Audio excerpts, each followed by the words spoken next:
Hi guys, welcome to our channel, ProofWLSWorks. I'm your Saturday vlogger and I'm posting on Sunday, so I'm a day late. I was really held up with a lot of things yesterday, but most importantly I just wanted to have a little bit of time to think about this week's topic. So last time we talked about pre-op tips and ideas that we could give you guys that are pre-op.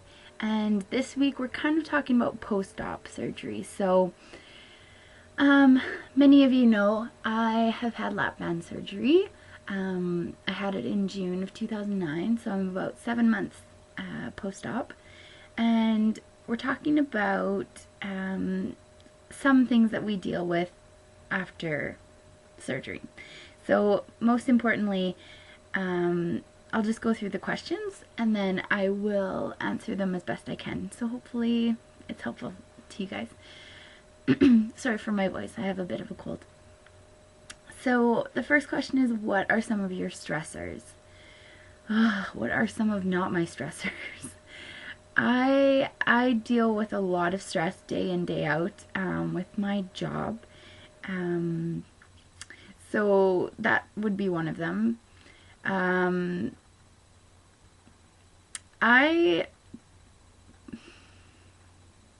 I really get stressed out really easily, we'll say that.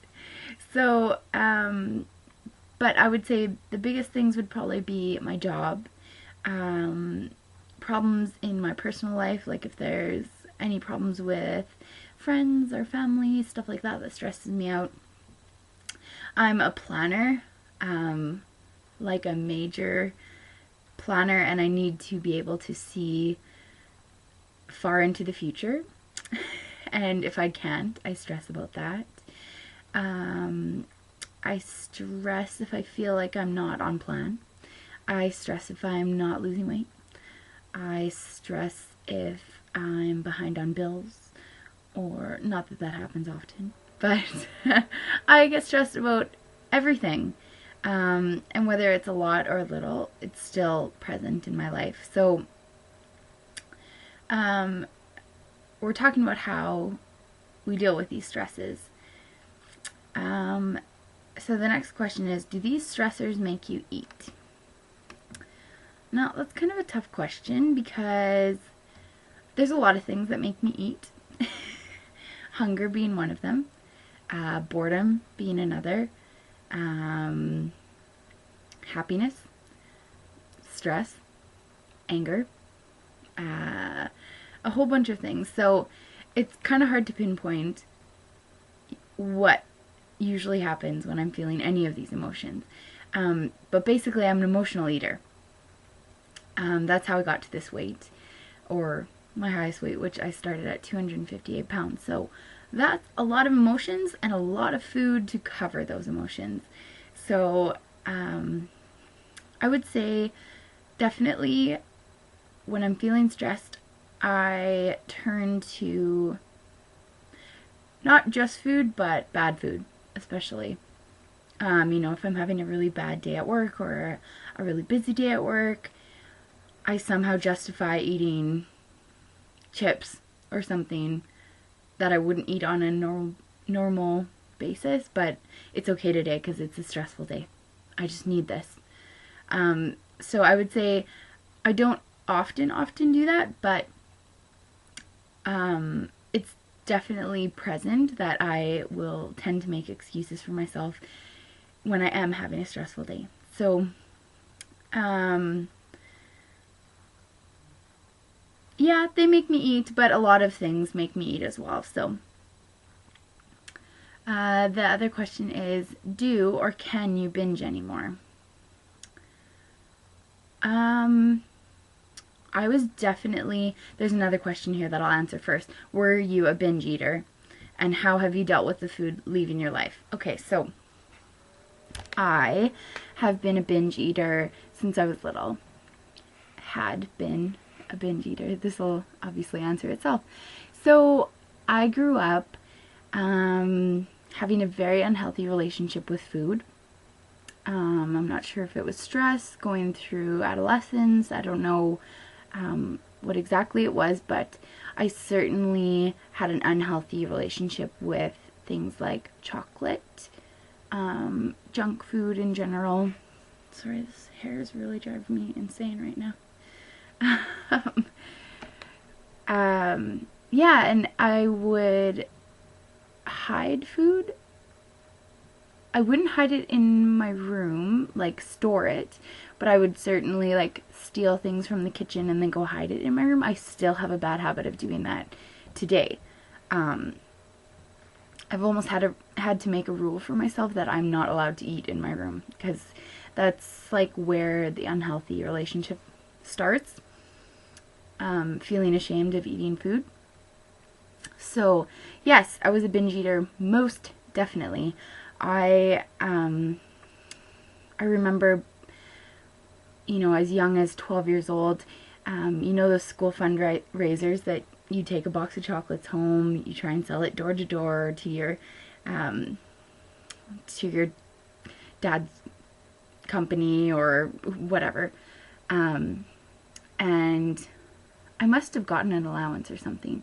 I ate every single one of those chocolates in a case. I don't know how much there was in there, but it was a lot. I ate it all. I ate it in my room, and I paid for it all as well, which is even crazier. But that's kind of like the first memory of like a really unhealthy binging attitude. And then it just grew. That, you know, I'd have a bad day, or I'd be stressed about something, or be really emotional, be sad, and I just would eat large unhealthy amounts of food, like a whole bag of popcorn to myself with like loaded butter on it in my room. I still don't understand exactly where that comes from, but definitely was a binge eater. And to answer the next question, do or can you binge anymore? It's definitely possible. If you really, my phone's ringing. If you really wanted to, with the lap band, depending on the type of food that you choose, you could definitely binge. Hope someone's getting that. Sorry about that. So you definitely could, if you wanted to eat a box of chocolates. I would say, not that I've tried, but I would say it would most likely be possible, because that's what we consider something called a slider food. So it's food that slides right past the band and goes into your larger stomach. So with the band you have a small stomach and then a larger one, and the band is kind of in the middle of that. So yeah, I would say you could. Have I done it since surgery? I would say no. I've probably had instances where I've eaten more than I should or could, but I would say I'm not driven by that anymore. What happens with the lap band is that you tend to not care about food. I don't care about it anymore.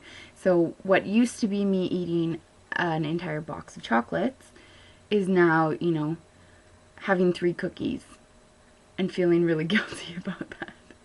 But it's totally changed my binging habits, which is good, but still, that behavior hasn't completely left. I still have to really watch it, especially with chocolate. Oh God, I'm such an addict. So, and then the last question is, how have you dealt with the food leaving your life? I'm overjoyed. Thank God. It doesn't rule my life anymore. And I just find other things to try and ease the stress or ease the emotions. Taking time for myself in my room really helps.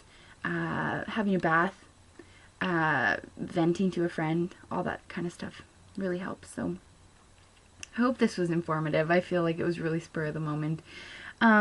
but hopefully that kind of lets you in on how a lap band can change your life. So hope that helped. Sorry about the late video, and I gotta say bye. 4 seconds left. See you later. Bye.